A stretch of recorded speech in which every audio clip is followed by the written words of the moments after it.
Assalamualaikum warahmatullahi wabarakatuh.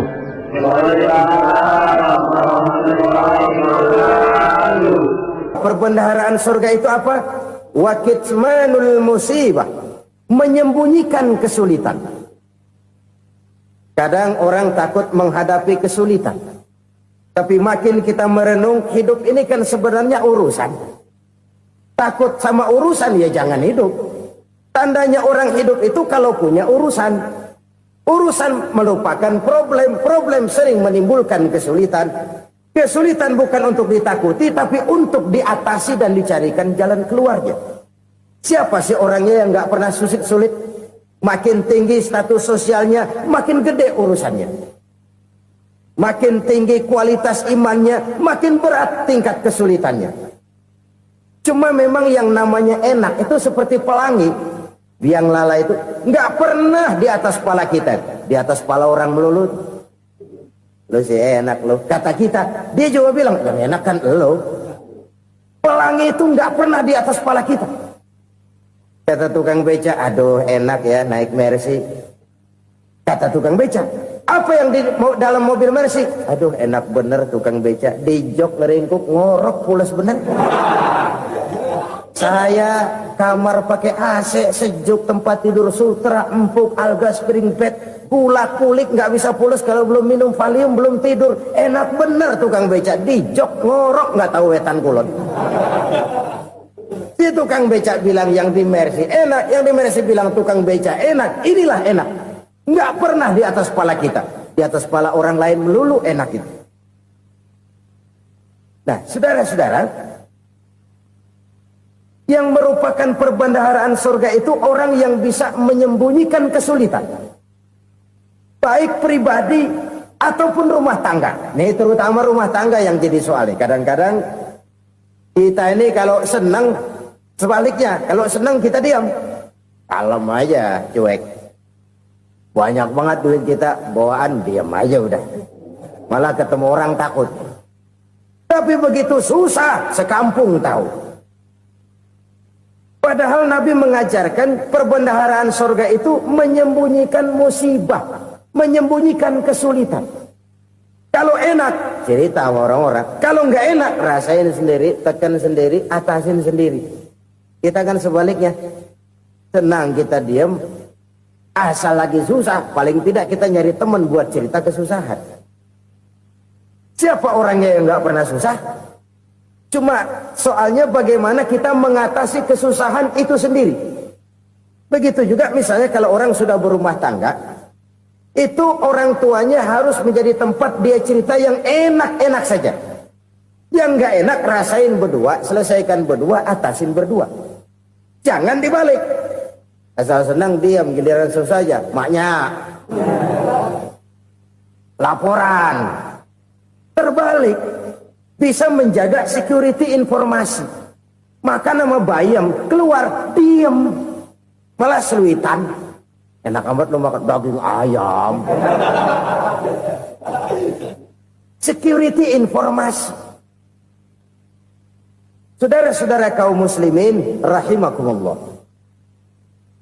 Ujian yang terberat itu yang pernah diberikan kepada para nabi, para rasul, para aulia, para ulama. Makin tinggi keimanan, makin berat bentuk kesulitan. Ayo saya kemukakan satu contoh saja. Ada seorang nabi yang kaya, nabi kaya, namanya Nabi Ayub.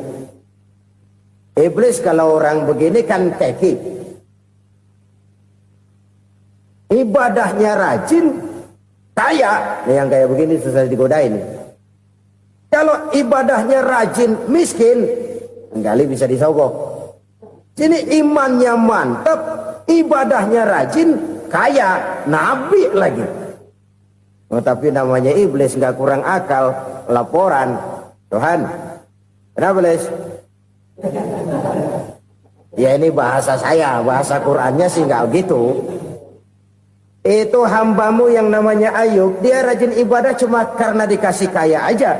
Coba kasih miskin dia, berhenti dia sembahyang. Ah, kamu bisa aja. Saya tahu Ayub itu hambaku yang ikhlas. Saya buktiin Tuhan, silahkan. Dibuktiin lah iblis turun ke alam ini. Yang mula-mula dia lakukan, dia rusak sawah ladang Nabi Ayub. Dia binasakan binatang ternak Nabi Ayub. Sehingga dalam waktu singkat jatuhlah Nabi Ayub dari orang paling kaya jadi orang paling miskin. Beliau masih ibadah di mihrab dalam masjid. Datang iblis. Saudara Ayub, ya. Lagi ngapain? Ibadah. Nyembah Allah, nyembah Allah. Oh, percuma. Kenapa? Tuhan yang ente sembah nih, dia udah bikin miskin ente. Sawah ladang ente hancur lebur, binatang ternak binasa. Sekarang ente jadi orang paling miskin. Ngapain nyembah Tuhan kayak begitu? Tekor. Udah berhenti dah ibadah, berhenti ibadah. Ini iblis sama Tuhan laporannya lain, yang dikerjakan kepada Nabi Ayub juga lain. Benar begitu iblis kata Nabi Ayub? Iya, sawah ladang saya habis, buras. Binatang ternak saya binasa, binasa. Saya miskin, bangpak. Apa jawab Nabi Ayub? Bukan innalillahi, ini hebat. Alhamdulillahillazi a'tani wa akhza minni. Segala puji bagi Allah yang telah memberikan harta kepada saya dan sekarang mengambilnya lagi. Alhamdulillah. Allah yang ngasih, Allah yang ambil. Itu mah urusan Allah. Iblis cuman ibadah jalan terus, sujud lagi Nabi Ayub. Iblis seleher gondok banget. Dasar Nabi nggak mempan dia apa-apain. Miskin malah alhamdulillah. Allah yang ngasih, Allah yang ambil. Jadi kalau kita tidak komit, kita tidak terikat kepada kaya, miskin, senang, susah, apa yang bisa bikin kita susah? Jadikan kekayaan, kemiskinan, jadikan senang, susah sebagai anak buah yang bisa kita atur. Jangan kekayaan ngatur kita, jangan kemiskinan ngatur kita. Kita yang harus mengatur mereka. Senang, susah, kaya, miskin, bahagia, sengsara, jadikan itu anak buah yang bisa kita atur. Kalau sekarang kita kaya, lain saat boleh jadi kita miskin, semiskin-miskinnya. Allah yang ngasih, Allah yang ambil. Tenaga mana yang bisa menghalangi? Ibadah jalan terus. Iblis makin gondok. Dasar Nabi loh. Akhirnya apa? Nabi Ayub dikerjain, diberikan penyakit. Demikian fatal penyakitnya. Bayangin, udah miskin sakit. Masya Allah. Miskin sakit. Sakitnya nggak lama, kira-kira 16 tahun. Istrinya 3, 2 mental minta ceraiin. Ngerawatin laki bengek begini. Senang belum tentu, susah udah pasti nih. Cerai aja, cerai dah. Cerai. Tinggal satu Siti Rahmah yang setia menemani beliau. Sesetia-setianya hati perempuan. Satu saat Siti Rahmah bilang, "Bang, ya, abang kan Nabi, Bang. Lalu, namanya Nabi kan doanya jarang meleset, Bang. Maksud kamu minta kenapa sih sama Tuhan biar abang sembuh, baik dah, Bang?" Siti Rahmah, "Iya. Saya sakit berapa tahun sih dah? 16 tahun, Bang. Sebelum ini saya sehat berapa tahun? Ya kira-kira 60 tahun, Bang. Nah, coba ente banding-bandingin, Rahmah. Saya dikasih sehat 60 tahun, dikasih sakit 16 tahun. Sudah nggak sabar mau doa kepada Allah minta sembuh. Saya malu kepada Allah. Diuji dengan yang luar biasa seperti ini, tidak mengganggu stabilitas kehambaannya. Dia tetap menghamba kepada Allah Subhanahu wa ta'ala. Saudara-saudara kaum muslimin rahimakumullah. Kunci menghadapi kesulitan itu apa? Allah jelaskan dalam satu ayat, wa basyiris sabirin alladzina iza asabathum musibah qalu inna lillahi wa inna ilaihi raji'un. Gembirakan orang-orang yang sabar. Siapa mereka itu? Yang apabila mendapat musibah mereka kembali kepada keyakinan dasar. Segalanya dari Allah dan segalanya akan kembali kepada Allah. Ini konsepsi dasar dari sikap muslim dalam menghadapi berbagai kesulitan. Segalanya dari Allah, segalanya akan kembali kepada Allah. Kalau ini sudah kondisi dasarnya, maka kita akan lapang menghadapi kenyataan bagaimanapun pahitnya. Apakah itu namanya miskin? Apakah itu namanya sakit, bahkan maut sekalipun. Maut sekalipun. Segalanya dari Allah, segalanya akan kembali kepada Allah. Ini sikap hidup, bukan sekedar ucapan. Kita kadang-kadang menjadikannya sebagai ucapan. Mulutnya sehingga berhenti, innalillahi wa inna ilaihi rajiun, tapi nangisnya terus gerung-gerungan. Bukan itu, ini kesadaran moral. Kalau segalanya dari Allah, segalanya kembali kepada Allah, kan sebenarnya cuma nunggu giliran. Hari ini saya nyembayangin dia, entah hari apa saya disembayangin orang. Hari ini saya antar dia ke kubur, entah hari apa orang nganterin saya ke kubur. Hari ini saya tahlilkan dia, entah nanti kapan orang tahlilkan saya. Segalanya dari Allah, segalanya akan kembali juga kepada Allah. Oleh sebab itu saudara-saudara, kesulitan bukan untuk ditakuti. Kesulitan justru untuk diatasi, dicarikan jalan keluarnya. Dan tidak ada orang yang tidak pernah mendapat kesulitan. Tidak ada. Semakin tinggi status sosial, semakin tinggi kualitas keimanan, semakin besar juga tingkat kesulitan. Hanya saja bagaimana cara kita mengatasinya. Dan Al-Quran menyatakan, inna ma'al usri yusra. Di balik kesulitan itu pasti ada kemudahan. Roda itu berputar. Karena itu Rasulullah sallallahu alaihi wasallam mengingatkan kepada kita, ta'arraf ila Allah fir raha ya'rifka fis syiddah. Ingatlah kepada Allah di waktu kamu senang, supaya Allah ingat kepada kamu di waktu kamu susah. Kalau waktu senang kita ingat kepada Allah, kita susah, Allah tidak akan meninggalkan kita. Tapi kalau waktu senang kita jauh dari Allah, sujud tidak sempat, dengan masjid jauh, ketika senang kita lupakan Allah. Nanti begitu kita susah, Allah lupakan kita. Dan itu menyakitkan. Oleh karena itu orang-orang tua kita dulu bilang, kalau lagi sehat ingat-ingat lu bakal sakit nanti. Kalau lagi kaya ingat-ingat satu saat kita bakal jatuh miskin. Bahkan kalau lagi muda ingat-ingat kita bakal tua. Dan yang terpenting, kalau lagi hidup ingat-ingat kita bakal mati. Saudara-saudara kaum muslimin rahimakumullah. Jadi yang kedua yang merupakan perbendaharaan surga, menyembunyikan musibah. Saudara-saudara kaum muslimin rahimakumullah. Hal ketiga yang merupakan perbendaharaan surga adalah wasilatur rahmi. Orang yang suka bersilaturahmi. Sebagaimana yang kita maklum bahwa manusia adalah makhluk yang disebut zon politika. Makhluk sosial yang tidak mungkin hidup sendiri-sendiri. Betapa dan siapapun kita memerlukan orang lain. Bodoh betul manusia kalau tinggal di tengah masyarakat tapi tidak mau bermasyarakat. Merasa hebat sendiri, pinter sendiri, gagah sendiri, kaya sendiri. Mungkin kalau mati juga ngubur sendiri. Jangankan kita di sini, di sorga saja Nabi Adam waktu sendirian bengong melulu, mondar mandir. Allah tegur dam sepi dam. Ya ini kalau bahasa saya.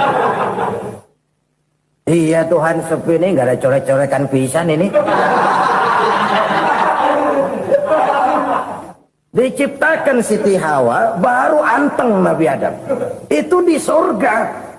Cobalah. Umpamanya saudara tinggal di Jakarta nih. Kayak bener. Apaan aja di Jakarta punya saudara deh. Jembatan Semanggi ambil. Monas buntel bawa pulang. Hotel-hotel ambil semua. Cuman tinggal di Jakarta sendirian, apa enaknya? Betapa dan siapapun kita perlu orang lain. Tidak ada seorang pun yang bisa memenuhi kebutuhan hidupnya secara sendiri-sendiri. Nah, Islam telah menyelamatkan manusia dari ras diskriminasi. Mengikat manusia dengan persaudaraan yang berlandaskan kepada akidah. Karena itu dianjurkan bersilaturahmi. Bahkan Nabi menyatakan, man arada ayyubsata lahu fi rizqihi wa yunsa'a fi atharihi falyasil rahimah. Siapa yang kepengen diluaskan rezekinya dan dipanjangkan usianya, banyaklah ia bersilaturahmi. Siapa yang kepengen dimudahkan rezekinya, hendaknya ia banyak bersilaturahmi. Kalau banyak teman, kesulitan kan paling tidak ada tempat cerita. Udah susah, sendirian kita pikirin diri, nggak ada tempat tukar pikiran. Cepet banget sama bengek. Dilawan sendiri. Nah, secara makro kita bisa berkata, tidak mungkin ada kemenangan kalau tidak ada kekuatan. Tidak ada kekuatan kalau tidak ada kesatuan dan persatuan. Tidak mungkin ada kesatuan dan persatuan tanpa semangat silaturahmi. Kalau umat Islam mau menang, dia harus kuat. Kalau umat Islam mau kuat, dia harus bersatu. Kalau umat Islam mau bersatu, dia harus membudayakan silaturahmi ini. Bahkan sampai-sampai kata Nabi, kalau bisa cari nilai tambah. Apa? Silman koto'ak. Bersilaturahmilah kau kepada orang yang marah denganmu. Masya Allah, indahnya ajaran agama kita. Orang yang marah pun kepada kita, kata Nabi, kalau bisa bersilaturahmilah kepadanya, kepada orang yang marah itu. Di situ nilai tambah. Cuman jujur nih hadis, ngucapinnya gampang, ngamalinnya yang berat banget. Orang marah sama kita, kita disuruh silaturahmi. Ada apa malu? Lu marah, ada gua marahan lagi. Gue pikirin. Saudara-saudara kaum muslimin rahimakumullah. Tapi ini yang diajarkan, bahkan ini yang dicontohkan oleh baginda Rasul. Bagaimana begitu mudah, misalnya satu saat Abu Jahal ini ngatur strategi bagaimana bikin Muhammad celaka. Dia gali lubang di depan tempat tidurnya. Dia tutupin daun korma. Terus dia panggil seseorang, ke sini. Kasih tahu Muhammad, pamannya sakit keras, minta ditengokin. Berangkat orang ini ke sana. Muhammad, labbaik. Pamanmu sakit keras, dia minta ditengokin. Baik, saya akan datang menjenguk beliau. Berangkatlah Nabi ke rumah Abu Jahal tanpa prasangka apapun. Abu Jahal udah pasang setil, selimut 3 rangkap setengah dipakai. Persis kayak orang meriang. Tapi sembari ngintip dari balik selimut, begitu Muhammad buka pintu, nah, masuk perangkap nih. Muhammad jalan menuju tempat pembaringan. Makin lama makin dekat, makin lama makin dekat. Makin dekat ke lubang yang dipasang oleh Abu Jahal itu. Dalam hati Abu Jahal, terus dah jatuh, mampus dah lo ini. Mampus lo hari ini.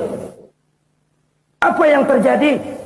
Malaikat Jibril datang. Muhammad, pamanmu cuma pura-pura sakit.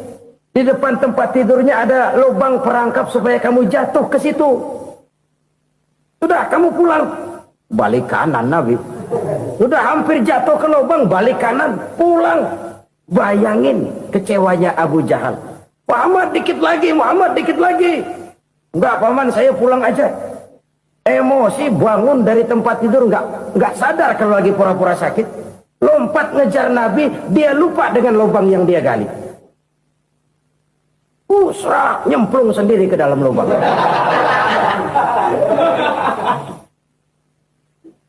Nabi terus berlalu. Ini terjadi keanehan. Jatuh ke lubang yang dia gali itu sebenarnya nggak terlalu dalam ya, antara 3-4 meteran lah. Tolong, saya jatuh ke lubang ini. Datanglah pelayan-pelayannya itu. Angkat saya dari sini. Oh, yang ngulurin tambang. Satu gulung, belum juga nyampe itu tambang. Kurang, beli lagi ke warung. Sambung, ulur lagi, nggak juga bisa sampai. Wah, ini kerjaan Muhammad ini. Tolong, siapa salah seorang kamu ke rumah Muhammad, kasih tahu encangnya kecebur. Minta ditolongin. Sampaikan kepada Rasul. Kenapa? Pamanmu jatuh ke lubang, Muhammad minta tolong diangkatin. Tambang udah nyambung-nyambung nggak nyampe juga. Ya, nanti saya datang, saya tolong. Coba. Nyata-nyata orang berniat jahat mau mencelakakan dia. Datang dia menolong. Ini yang disebut air tuba dibalas air susu ya ini. Bukan sebaliknya. Air tuba dibalas air susu. Paman, kecebur ya? Iya Muhammad, tolong ini. Pegang tangan saya. Nabi ulurkan tangannya, nyampe. Dipegang oleh Abu Jahal, diangkat ke atas. Sampai atas, apa kata Abu Jahal? Sihirmu memang hebat Muhammad. Udah ditolongin dikata sihir. Yang enak kita kemplang kan itu orang begitu. Urusan apa? Tapi inilah akhlak. Kalau bisa kamu bersilaturahmilah dengan orang yang marah kepadamu sekalipun. Orang marah kita tetap baik. So, kalau kita berbuat baik sama orang yang memang baik, rasanya sih biasa-biasa aja. Orang baik kita baik lagi, ya draw aja, belum ada nilai tambah di situ. Baru ada nilai tambah kalau kita bisa berbuat baik kepada orang yang nyakitin kita. Itu namanya kita setingkat di atas dia. Dia sakitin kita, kita berbuat baik sama dia. Dia pelit sama kita baik sama dia. Dia marahin kita deketin dia. Di situ kita punya nilai tambah. Jadi siapa yang ingin diluaskan rezekinya, kata Nabi, dan dipanjangkan umurnya, hendaklah ia banyak-banyak bersilaturahmi. Sederhana sebenarnya silaturahmi, tapi silaturahmi membangkitkan semangat kesatuan dan persatuan. Kesatuan dan persatuan melahirkan kekuatan. Dalam matematika 1 ditambah 1 pasti 2. Tapi di tengah masyarakat, 1 orang takut ditambah 1 orang takut, hasilnya jadi 2 orang setengah berani. Kenapa setengah berani? Karena udah berdua. Tadi pan takut sendirian. Kalau dia kumpul turu-turu takut lah jadi berani. Kita yang lemah, kita yang tidak berdaya, kita yang miskin, kalau mau kompak bersatu, apa yang nggak bisa kita kerjain?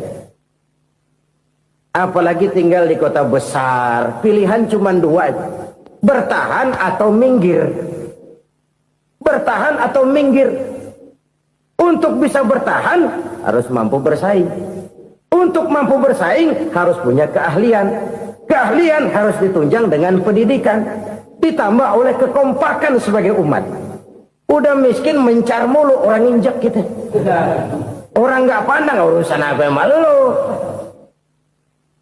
Oleh karena itu, silaturahmi pada hakikatnya merupakan roh dari ukhuwah yang diajarkan oleh agama kita.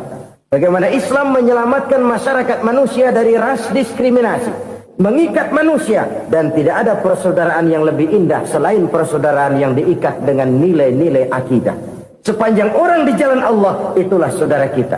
Keluar dia dari jalan Allah, selesailah persaudaraan sampai di situ. Karena itu, kalau ingin menyimpan sesuatu di surga, banyaklah bersilaturahmi. Datang ke rumah ini, datang ke rumah itu, dan lain sebagainya. Itu simpanan kita di akhirat nanti. Ini yang ketiga. Saudara-saudara, yang keempat, perbendaharaan surga itu apa? Wa qawlu la hawla wa la quwwata illa billah. Ucapan la hawla wa la quwwata illa billah. Ibadah kan ada yang berat, modalnya besar. Bangun masjid berat, modalnya besar. Bangun rumah sakit berat, modalnya besar. Ada ibadah yang berat tapi modalnya ringan. Misalnya puasa. Puasa itu berat, mengendalikan nafsu. Kalau sekedar nggak makan nggak minum sih enteng, mengendalikan nafsu. Itu jihad terbesar, tapi kan modalnya ringan, cuma niat saja. Ini ibadah berat, modalnya ringan. Ada ibadah yang ringan, modalnya juga enteng. Seperti termasuk ucapan la haula wa la quwwata illa billah. Tanpa sadar, la haula wa la quwwata illa billah. Nyelengin tuh di surga. Nyelengin, kita nggak terasa, nyelengin simpenan akhirat. La haula wa la quwwata illa billah. Nyimpan lagi. Kaget, la haula wa la quwata illa billah, nyimpan lagi, banyak simpanan. Walaupun sebenarnya yang dimaksud di sini adalah kesadaran batin bahwa tidak ada daya dan kekuatan kecuali Allah. Itu intinya. Kita memulai pekerjaan disunahkan baca bismillah, kan begitu. Apa itu? Kesadaran moral. Bahwa ini saya bisa kerjakan. Saya kerjakan ini dengan menyebut nama Allah. Kenapa? Kalau Allah tidak memberikan daya dan kekuatan, mana mampu saya kerjakan ini. Maka saya kerjakan ini dengan menyebut nama Allah. Bismillah. Kesadaran moral. Manusia hanya wajib berusaha, tapi nggak pernah wajib berhasil. Banyak hal-hal yang kalau kita renungkan secara rasio, nggak mungkin. Tapi jadi kenyataan, la haula wala quwata illa billah. Tidak ada daya dan kekuatan kecuali bagi Allah semata-mata. Kesadaran moral akan kelemahan dan keterbatasan makhluk bernama manusia. Kadang kita kagum dengan otak, tapi kita sering lupa sama yang bikin otak. Padahal bagaimanapun hebatnya otak, yang bikin otak pasti lebih hebat dari otak. Nggak percaya, silahkan otak-otakan. Inilah kecenderungan. Kita kagum dengan pesawat-pesawat mutakhir, bukan main, besi gede banget terbang itu. Alangkah hebatnya. Lalu apa yang bikin otak tidak lebih hebat dari itu semua? Kita puji laut, apa yang bikin laut tidak lebih hebat dari laut itu? La haula wala quwata illa billah. Tidak ada daya dan kekuatan kecuali Allah. Apa yang bisa kita lakukan kalau tidak karena daya dan kemampuan yang diberikan oleh Allah kepada kita? Lahirlah sikap tawadu, rendah hati, tidak melonjak menjadi angkuh dan sombong, sadar akan kelemahan dan keterbatasan diri. Sebagai makhluk yang diciptakan oleh Allah Subhanahu wa taala. Jadi satu sisi ini ucapan yang berpahala, la haula, jadi wiridan. Pada sisi lain ini kesadaran moral, sikap mental, kesadaran batin bahwa yang punya daya dan kekuatan itu cuma Allah. Kita nggak pantas untuk sombong, sebab sombong itu pakaiannya Allah.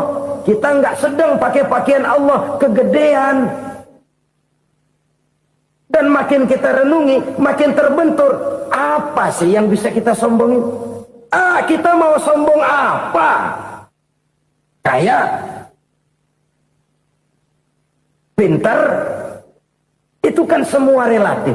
Di atas langit masih ada langit lagi. Jadi oleh karenanya, marilah kita menyadari. Manusia hanya wajib berusaha, tapi tidak pernah wajib berhasil. Yang berusaha saja tidak wajib berhasil, apalagi yang tidak berusaha. Islam bukan agama orang pemalas yang selesai sholat lalu enggelohom, enggelenggem ayem-ayem. Tapi Islam bukan agama orang sombong yang setelah berusaha lalu tidak memerlukan Allah.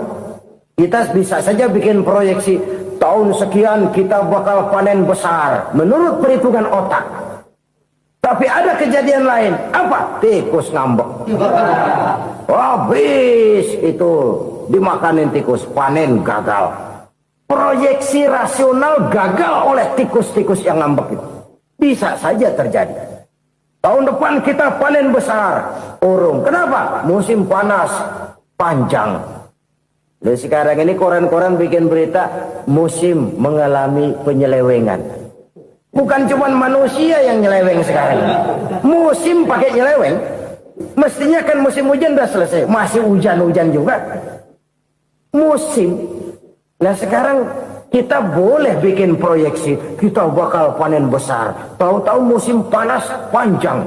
Sawah retak, air kering. Cari teknokrat yang paling botak. Suruh pendekin tuh musim panas. La haula wa la quwata illa billah. Inilah kesadaran moral. Saudara, saya teringat satu saat ada seorang konglomerat. Umurnya ya kira-kira 70-an. Satu saat dia ditanya oleh wartawan, "Pak, umur Bapak berapa sih?" "Ya paling 10 tahun." 10 tahun? 10 tahun? Anak Bapak berapa orang? Aduh. Satu saja? Satu.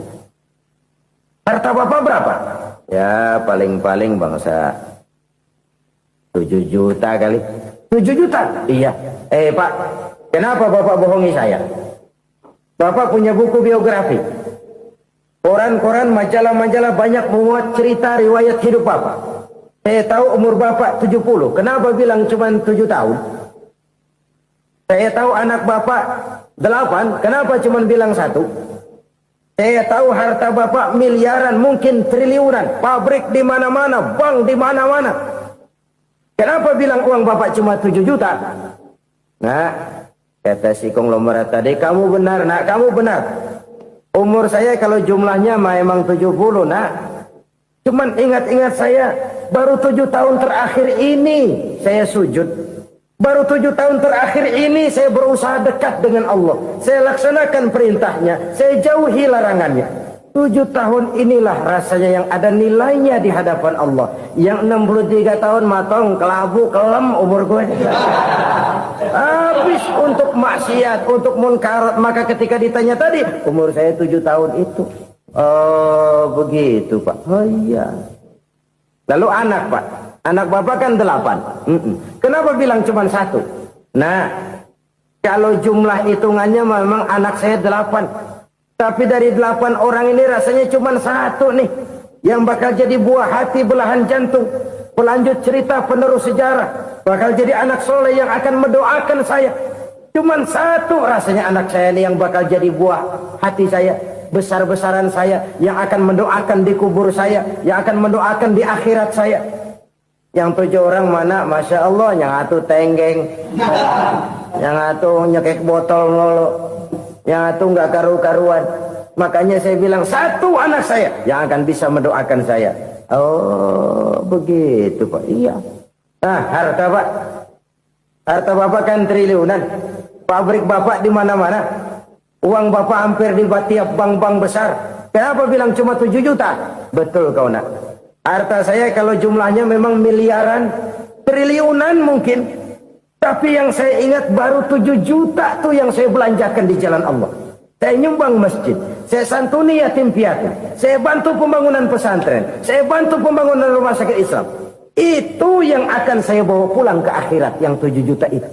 Yang triliunan itu nanti akan diperebutkan oleh anak-anak saya sebagai waris saya. Jadi harta saya 7 juta itu yang bakal nemenin saya di akhirat. Yang akan saya bawa pulang jadi teman saya. Saudara-saudara kaum muslimin, jangan-jangan orang tua itu adalah kita-kita ini. Jangan-jangan kita-kita ini adalah orang tua itu. Jangan-jangan itu potret dari diri kita masing-masing. Dari sekian umur yang diberikan Allah, berapa tahun yang ada nilainya di hadapan Allah? Dari sekian anak-anak yang merupakan amanah, berapa yang akan mendoakan kita sebagai orang tuanya menjadi anak soleh? Dari sekian banyak harta yang diberikan Allah, berapa yang akan kita bawa pulang menghadapnya nanti, yang kita belanjakan di jalan Allah? Ini sebuah potret kehidupan. Karena itu kita kembali kepada la haula wa la quwwata illa billah. Kita wajib berusaha, kita wajib berikhtiar. Selebihnya, segala daya dan kekuatan hanya milik Allah saja semata-mata. Satu kesadaran batin dari setiap pribadi muslim. Setelah ia berusaha dan berikhtiar, ia menyerahkannya kepada Allah Subhanahu wa ta'ala. Jadi, satu sisi ini merupakan wiridan ucapan yang mengandung pahala. Pada sisi lain, ini merupakan sikap batin dari seorang muslim di dalam ia menghadapi realitas kehidupan ini. Saudara-saudara kaum muslimin rahimakumullah. Kalau ini kita jadikan satu basis kehidupan, maka ini akan menyelamatkan manusia dari kemungkinan tergelincir menjadi orang yang lupa diri dan lupa darat. Sebab itu Imamul Ghazali berpesan, jadidis safinah fa innal bahra amiq wa khuziz zad fa inna safara ba'id wa khaffifil hamla fa innal hamla sadid. Perbarui selalu kapalmu karena lautan sangat dalam. Bawa bekal yang banyak karena perjalanan ini sangat jauh. Ringankan beban karena kebanyakan beban akan menyakitkan. Alangkah indah kalimat ini, alangkah dalam makna yang terkandung di sana. Perbarui selalu kapalmu karena lautan sangat dalam. Apa artinya ini? Jaga mentalmu baik-baik. Pelihara imanmu baik-baik karena hidup penuh cobaan seperti lautan. Kita kalau berlayar di lautan kan kadang-kadang tenang, angin bertiup sepoi-sepoi basah. Jika malam datang bintang gemintang bertabur menghias cakrawala, rembulan memantulkan sinarnya dengan indah. Dalam keadaan begitu berlayar enak, tapi lain saat ombak menggunung, halilintar menyambar, angin topan bertiup. Berapa banyak sudah saudara-saudara kita yang tenggelam di lautan dunia tanpa sadar bahwa dia belum sampai kepada pantai yang akan dituju. Berapa banyak sudah Saudara-saudara kita yang tenggelam di lautan dunia ini tanpa sempat bangkit lagi. Dia menyangka sudah sampai kepada tujuannya. Hati-hati kapal jangan sampai bocor karena lautan sangat dalam. Iman ini jaga baik-baik karena hidup penuh dengan ujian. Wa khuzizat fa inna safara ba'id. Bawa bekal yang banyak karena perjalanan sangat jauh. Saudara mau ke Bandung, bawa duit. Saudara mau ke Surabaya, banyakan lagi duitnya. Saudara mau ke Mekah, gepokan, iketan tuh duit, nggak lembaran lagi. Makin jauh perjalanan, makin banyak bekal yang harus kita bawa. Kalau saudara dari Jakarta mau ke Surabaya, kagak bawa duit berangkat juga, itu sih bukan berani namanya, nekat. Sampai Surabaya belum tentu, sengsara di jalan udah pasti. Kenapa? Nggak bawa bekal berangkat. Sama juga kita nih, misalnya belum sempat sembahyang, mati. Waduh, berani banget orang. Belum punya bekal, mati. Sengsara di jalan. Atau bekal tidak cukup. Dari Jakarta, saudara mau ke Surabaya, bawa duit 500 perak. Paling jauh Cikampek nyampenya itu. Paling jauh itu. Antara jauhnya perjalanan dengan bekal yang saudara bawa tidak seimbang. Hidup ini perjalanan panjang, a walking tour. Dimulai dari alam arwah, sebelum jasad diciptakan, roh diciptakan lebih dulu. Dari situ pindah ke alam rahim, dari alam rahim pindah ke alam dunia, dari alam dunia pindah ke alam barzah, baru menuju akhirat. Satu perjalanan panjang. Kalau bekal tidak bawa, sengsara di jalan. Bawa bekal yang banyak karena perjalanan ini sangat jauh. Wa khaffifil hamla, ringankan beban karena beban itu cuma akan menyulitkan. Kalau bekal itu sih keperluan, tapi beban nggak kita perluin, cuma ngeberat-beratin.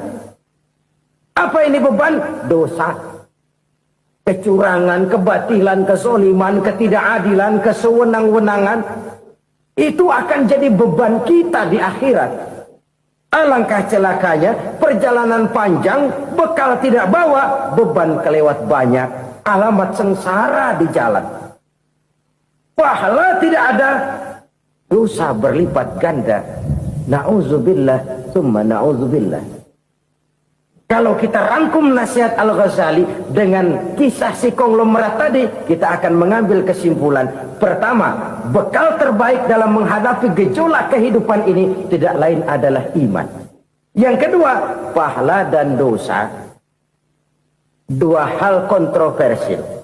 Pahala adalah bekal, dosa adalah beban. Tapi kita sekarang kan tidak begitu terangsang kepada yang abstrak. Orang berlomba mencari yang konkret-konkret saja. Yang real. Kalau memang dosa, benjol dong. Kira-kira begitu. Kira-kira begitu. Persis orang Yahudi dulu. Orang Yahudi itu kan pernah minta kepada Nabi Musa. Ya Musa, lan nu'mina laka hatta narallaha jahrah. Musa, kami nggak bakal mau beriman kepada Allah kalau belum kami lihat Allah ada nongkrong di depan kami. Kalau memang Tuhan ada, taruh dong di depan kami. Mau yang konkret-konkret saja. Kalau memang dosa, benjol dong. Kalau memang pahala, berasa dong. Orang terangsang kepada yang real, yang konkret-konkret saja. Karena itu, untuk mengejar dosa, orang mau bayar. Tapi untuk mengejar pahala, walaupun tidak bayar, orang segan. Ini yang dikatakan oleh Nabi, kamu mengharapkan ke surga, tapi kamu berat melaksanakan sesuatu yang bisa membawa kamu ke surga. Kamu ingin jauh dari neraka, tapi tiap saat kamu lakukan perbuatan-perbuatan yang justru menjerumuskan kamu ke neraka. Idda'aitum an-najata minan nar wa ramaitum fiha anfusakum. Kamu ingin selamat dari neraka, tapi kamu lemparkan diri kamu ke neraka. Kamu ingin masuk surga, tapi berat sekali kamu melakukan perbuatan-perbuatan yang bisa menyampaikan kamu di surga. Saudara-saudara kaum muslimin, rahimakumullah. Jadi hal keempat yang merupakan perbendaharaan surga adalah la haula wa la quwata illa billah. Satu sisi ini merupakan ucapan yang memperberat timbangan akhirat. Pada sisi lain ini merupakan sikap hidup seorang muslim, kesadaran batin yang sangat dalam bahwa tidak ada daya dan kekuatan kecuali Allah. Dan itu kita simbolkan pada saat memulai pekerjaan dengan Bismillah, dengan menyebut nama Allah. Satu kesadaran moral, saya hanya bisa melakukan ini karena diberikan daya dan kekuatan oleh Allah. Lahirlah sikap tawadu, rendah hati, tidak melonjak menjadi angkuh dan sombong. Saudara-saudara, sampai sini dulu jumpa kita kali ini. Semoga 4 perbendaharaan surga ini dapat kita lakukan, yang kelak akan merupakan bekal kita di kemudian hari nanti. Amin ya rabbal alamin. Bapak-bapak, ibu-ibu, saudara-saudara kaum muslimin rahimakumullah. Di dalam kehidupan kita sebagai seorang muslim, minimal 5 kali dalam sehari semalam kita mendengar seruan untuk mendirikan solat yang disebut azan. Ada kalimat menarik di dalam kalimat azan itu, yakni seruan hayya 'alal falah, marilah menuju kepada keberuntungan, marilah meraih kemenangan. Seruan ini adalah kecenderungan dari setiap manusia, apapun warna kulitnya. Artinya, setiap orang dalam hidup selalu ingin meraih dan mencari kemenangan. Kemenangan akan melahirkan kepuasan batin, dan kepuasan batin memberikan kebahagiaan. Sedangkan kekalahan melahirkan penderitaan batin, dan penderitaan batin menjerumuskan seseorang di dalam berbagai bentuk kerugian. Jikalau inilah seruan azan, maka masalahnya ialah apa yang menyebabkan kita meraih kemenangan. Al-Quranul Karim memberikan tuntunan dan ajaran kepada kita bahwa orang-orang yang memperoleh kemenangan itu tidak lain adalah orang-orang yang bertakwa. Hanyalah mereka yang bertakwa kepada Allah Subhanahu wa ta'ala pada akhirnya akan tampil sebagai pemenang. Lalu siapa orang yang bertakwa itu? Dijelaskan dalam awal-awal Al-Baqarah, orang yang bertakwa yang akan meraih kemenangan. Pertama, allazina yu'minuna bil ghaib, yaitu orang-orang yang beriman kepada yang gaib. Percaya bahwa ada alam yang gaib, alam yang abstrak, alam yang tidak bisa dijangkau oleh salah satu daripada panca indera kita. Mereka percaya dan beriman kepada adanya malaikat, beriman kepada adanya iblis dan jin, beriman kepada adanya alam kubur, beriman kepada adanya alam mahsyar, beriman kepada adanya alam akhirat, beriman kepada adanya surga dan neraka. Beriman bukan cuma sekedar beriman dalam ucapan bibir saja, tetapi beriman yang nilai iman itu mampu mewarnai gerak dan gaya hidupnya. Iman yang meresap sampai ke tulang sumsum, kemudian memberikan dampak positif di dalam kehidupan manusia. Alam, kita tahu, adalah sesuatu yang selain Allah, dan Allah bukanlah alam. Apapun namanya selain daripada Allah, itu adalah alam. Alam pada hakikatnya terbagi menjadi 2. Ada alam syahadah, alam nyata, alam konkret, alam yang bisa dijangkau oleh salah satu indera kita. Kemudian ada alam ghaib, alam yang tidak bisa dijangkau oleh panca indera kita, alam metafisika, alam abstrak, alam yang wajib kita imani keberadaannya. Kita percaya bahwa malaikat itu ada, kita percaya kepada jin, bahwa jin itu ada, kita percaya kepada adanya iblis dan setan. Bukan percaya kepada iblis dan setannya, percaya bahwa iblis dan setan itu ada. Itu termasuk salah satu daripada sifat orang yang bertakwa kepada Allah. Saudara-saudara kaum muslimin rahimakumullah, kecenderungan pembangunan yang lebih bersifat materialistis biasanya menggeser aspek kehidupan rohani. Orang berpikir empiri, dan dalam pola pikir yang demikian maka alam gaib tidak lagi mendapat perhatian. Aspek kehidupan yang bersifat rohaniah malah mulai ditinggalkan. Akibatnya terjadilah kepincangan di dalam kehidupan kita. Pernah ada satu pengalaman pribadi dalam perjalanan kembali ke tanah air. Dalam pesawat di sebelah kanan saya duduklah seorang Jerman namanya Heiner Simonsen. Iseng saya ajak kenalan, saya ajak ngobrol, saya tanya dia. Saya bilang, Mas Heiner ini, kalau pesawat yang kita tumpangi ini jatuh ke bawah, kira-kira apa yang bakal terjadi, Mas? Dia bilang, kita semua akan mati. Begitu? Iya. Oke. Apa itu mati? Tanya saya. Dia bilang, untuk tahu apa itu mati, kita harus tahu lebih dahulu apa itu hidup. Saya pikir nih bule bisa ngomong juga. Baiklah kata saya. Apa hidup menurut Anda itu? Oh, hidup itu dia bilang, kalau seluruh anggota badan kita bekerja secara normal, paru-paru memompa darah secara normal, jantung berdetak secara normal, sel-sel tubuh bekerja secara fit, dan organisme tubuh hanya mau bekerja secara normal, dia bilang, kalau kita memberi makan yang cukup, menu yang teratur, dan gizi yang lengkap. Saya bilang, kesimpulannya apa, Ner? Dia jawab, hidup adalah dari tangan ke mulut. Life is from the hand to the mouth, kata dia. Hidup adalah dari tangan ke mulut. Jadi masalah hidup tidak lebih daripada masalah isi perut. Orang pergi pagi, pulang sore, peras keringat, banting tulang, perut yang dibelai. Saya bilang, you are wrong. Sampean salah, Ner. Kamu orang Islam bukan? Bukan. Pantas. Kenapa saya salah? Dia bilang, ya jelas salah. Salahnya di mana? Kamu ini manusia. Kalau hidup cuma dari tangan ke mulut, saya bilang, kambing di kampung saya juga begitu pikirannya, Ner.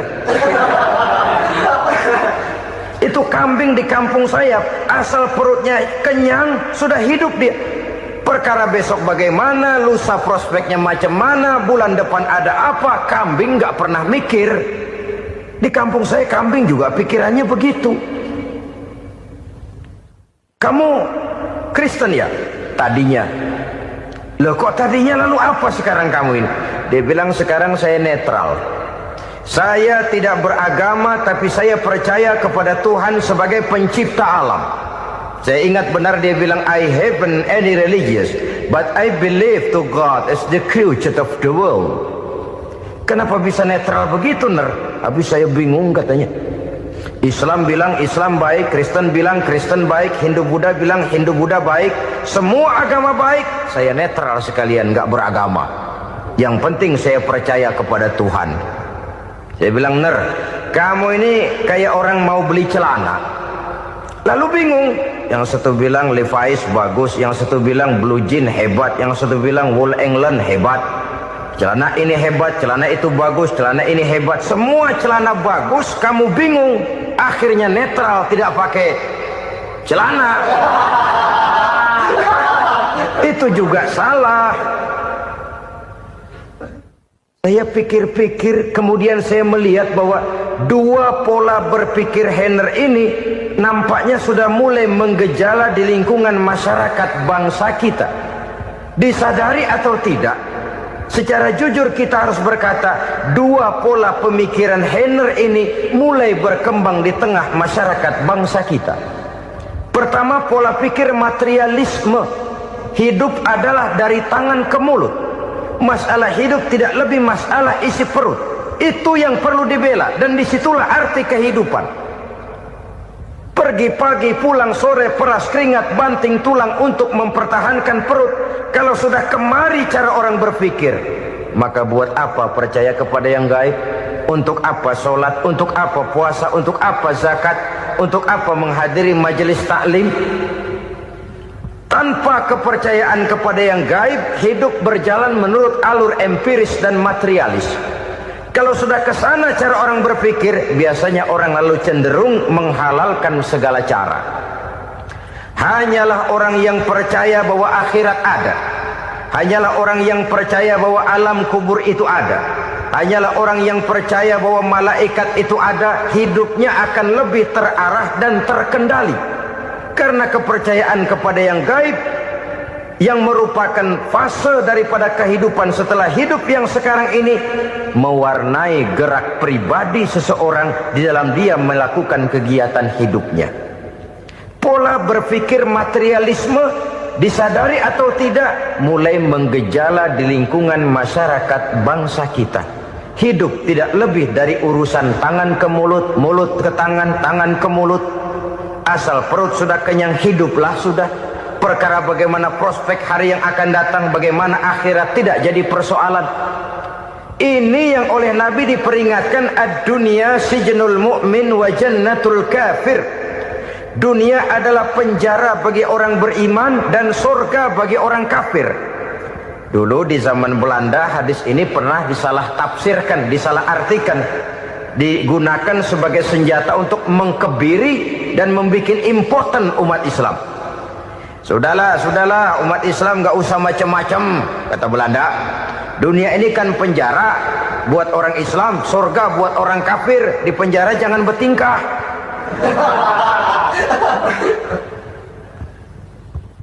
Pengertiannya tidak begitu. Dunia adalah penjara bagi orang mukmin. Artinya dalam kehidupan dunia seorang mukmin tidak bebas memperturutkan hawa nafsunya. Di penjara hawa nafsunya itu. Sebaliknya surga bagi orang-orang kafir. Buat orang kafir, surgalah dunia ini. Mereka bebas memperturutkan hawa nafsunya. Dilarang tidak terlarang, dicegah pun tidak tercegah. Mereka hidup menurut alur bisikan nafsu mereka sendiri. Kemudian bila ajal datang, maut merenggut nyawa, selesailah surganya sampai di situ. Maka bagi orang-orang yang tidak percaya kepada adanya akhirat, kepada adanya alam gaib, surganya sebatas umurnya. Sekali lagi, surganya sebatas umurnya. Bila umur selesai, ajal pun datang merenggut nyawa, selesailah sudah surganya sampai di situ. Alangkah pendeknya perjalanan orang-orang yang tidak percaya kepada alam gaib ini. Bagi kita mukmin, jikalau kita mampu memenjarakan hawa nafsu, kita bisa bahagia di dunia ini. Dan Islam memang tidak menyuruh kita sengsara di dunia. Raih dunia, kejar dunia, gapai dunia sebagai alat untuk mencapai kebahagiaan di akhirat nanti. Hidup adalah satu perjalanan panjang yang terbentang sejak kita terlahir dari alam rahim sampai kepada alam akhirat nanti. Andai kata kita gagal meraih kebahagiaan di dunia, toh kita masih punya akhirat. Tapi jangan jadi dalil yang melemahkan semangat. Biarin dah kita di dunia kebelangsak, yang penting akhirat. Akhirnya dunia benar-benar kebelangsak. Bagaimana dunia ini bisa kita raih, dan bagaimana meraih dunia untuk menunjang kepentingan akhirat nanti. Yang kedua, dari pikiran Heiner yang saya lihat menggejala di lingkungan masyarakat bangsa kita, timbulnya manusia-manusia netral. Seolah-olah Tuhan yes, agama no. Sama Tuhan percaya, agama ogah. Tuhan ngangguk, giliran agama godeng. Padahal hampir dalam setiap ayat dalam Quran, kata-kata amanu biasanya bergandeng dengan wa amilus sholihat. Iman dan amal soleh. Ini sebagai isyarat Tuhan dan agama jangan pernah dipisah-pisah. Apabila kita bertuhan, maka kita harus beragama. Apabila kita beragama, maka agama itu harus bersumberkan dari Tuhan yang kita imani itu. Tidak mungkin kita pisah, Tuhan yes, agama no. Sama Tuhan percaya tapi agama bikin sendiri. Sembayangnya cukup bengong 2 jam madep ngulon.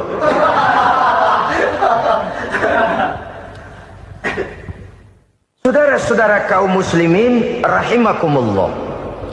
Jadi dengan demikian, agama yang kita akui merupakan unsur mutlak di dalam pembangunan sekarang ini, merupakan bagian dari kehidupan yang menuntun kita bahwa di balik alam nyata ini, di balik alam syahadah ini ada alam gaib. Dan mudabbir, murabbi, yang mengatur, yang menguasai, yang memelihara baik dia alam nyata, baik dia alam gaib, tidak lain adalah Allah Subhanahu wa ta'ala. Di sana ada satu super power, satu maha kekuatan yang kita perlu bersandar kepadanya. Sebagai makhluk nyata yang hidup di alam nyata, berbuatlah secara nyata sebagaimana harusnya kita berbuat. Karena Islam jelas bukan agamanya orang pemalas. Islam jelas bukan agamanya orang yang mengajarkan setelah selesai sholat boleh duduk, nggelenggem ayam-ayam, ndelohom, menghitung bintang di langit sambil menunggu keajaiban. Tidak. Islam adalah agama yang mengajarkan apabila sholat sudah selesai kamu kerjakan, bertebaranlah di permukaan bumi, cari karunia Tuhanmu. Jangan hidup berpangku tangan menunggu keajaiban. Karena hidup bukan undian. Jangan berharap untung besar tanpa mau peras keringat. Tapi di sebalik itu toh kita juga harus yakin bahwa di sisi usaha nyata yang kita lakukan ada satu super power, satu maha kekuatan gaib yang menentukan berhasil dan tidaknya usaha kita. Kepercayaan kepada hal semacam inilah yang mendorong kita untuk mempunyai sandaran vertikal, agar jikalau usaha ini berhasil, kita tidak lupa diri dan lupa daratan. Jikalau usaha ini gagal, kita tidak putus asa dan buruk sangka, tidak cupik pandangan dan sempit hati, tapi mampu melihat persoalan dengan kacamata putih sambil husnuzon kepada Allah Subhanahu wa ta'ala. Kita percaya malaikat itu ada. Ada yang namanya raqib dan atid, mengawasi gerak hidup kita sampai kepada gerak hati kita. Ini memberikan sugesti agar kita berhati-hati. Tidak sejengkal tanah pun kita bisa berlindung dari pengawasan raqib dan atid. Ada munkar nakir yang akan menyoal kita di alam kubur. Ada malaikat Malik, penjaga neraka. Ada malaikat Ridwan yang menjaga surga. Kita percaya kepada adanya jin. Kita percaya kepada adanya setan, iblis. Percaya kepada adanya, bukan mempercayai si setan, si iblis lalu menjadikannya sebagai teman. Tidak. Percaya bahwa mereka itu ada dan merupakan makhluk Allah yang gaib, yang diciptakan Allah Azza wa Jalla. Kepercayaan kepada alam gaib memberikan motivasi terhadap gerak lahir manusia, sehingga dengan motivasi kepercayaan kepada yang gaib, gerak lahir jadi lebih terarah, jadi lebih terpelihara. Pernah seseorang bertanya, "Pak, apakah adanya akhirat bisa dibuktikan secara ilmiah?" Saya bilang tidak bisa, tidak bisa. Kenapa? Karena yang berangkat nggak pernah pulang kemari lagi. Kalau dia pulang kemari bisa kita tanya bagaimana enak di sono. Cuma secara moral saya katakan, lebih beruntung orang yang percaya kepada akhirat daripada yang tidak. Sekarang saudara percaya akhirat ada, lalu saudara baik-baik di dunia, sholat, puasa, zakat, menolong orang lain, menebarkan kebajikan. Saudara mati, andai kata akhirat tidak ada, toh dalam hidup saudara sudah berbuat baik. Paling tidak nama saudara akan dikenang sebagai orang baik. Sebaliknya, saudara percaya, kata saya, bahwa akhirat tidak ada, lalu hidup semau-maunya, tenggelam dalam maksiat dan munkarat, menentang Allah, tidak mau ruku dan sujud. Lalu saudara mati, kemudian akhirat ada. Ayo, mau apa? Bekal tidak punya. Jadi secara moral lebih beruntung orang yang percaya kepada adanya akhirat daripada yang tidak percaya. Dan itu alam gaib yang tidak bisa dibuktikan secara eksat. Jangankan untuk membuktikan seperti itu, dalam kehidupan sehari-hari saja yang kita rasakan tidak selalu berbentuk toh. Angin, bagaimana sih bentuknya angin? Kita tidak tahu. Merah, buktinya kalau dikerok merah. Yang merah itu kulit, yang kulit kita bukan anginnya. Sakit, rasa sakit itu ada, tapi bagaimana bentuk sakit kita nggak pernah tahu. Kalau kita makan cabai pedas, bagaimana bentuk pedas itu tidak ada, tapi rasa ada. Bentuk pedas hijau, cabainya bukan pedasnya. Tidak semua yang kita rasakan bisa kita gambarkan dalam bentuk yang konkret. Oleh karena itu, sekali lagi bahwa kepercayaan kepada alam yang gaib mampu memberikan satu sugesti yang menata kehidupan seseorang lebih lurus, lebih terarah, dan lebih terkendali.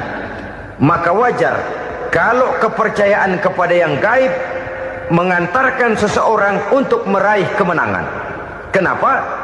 Dia percaya kepada yang gaib, bahwa akhirat ada, bahwa alam kubur ada, bahwa pertanggungan jawab itu ada. Maka dia lalu tidak hidup saenae udele dewe itu loh.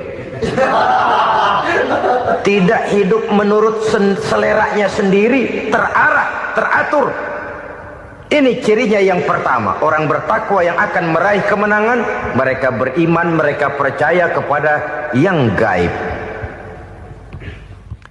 Bahkan hal-hal konkret saja selalu berangkat dari yang gaib. Saudara-saudara, para remaja, para pemuda sekarang ini tidak pernah tahu toh siapa yang akan jadi teman hidup saudara. Kita bisa saja ngerancang, mentargetkan, tapi toh akhirnya yang namanya jodoh bukan kekuasaan kita. Rezeki di luar kemampuan kita. Begitu juga ajal, maut, jodoh, ajal adalah contoh-contoh konkret bahwa pada akhirnya yang gaiblah yang menentukan. Bertahun-tahun ngelancong, emang jodoh seret nggak jadi.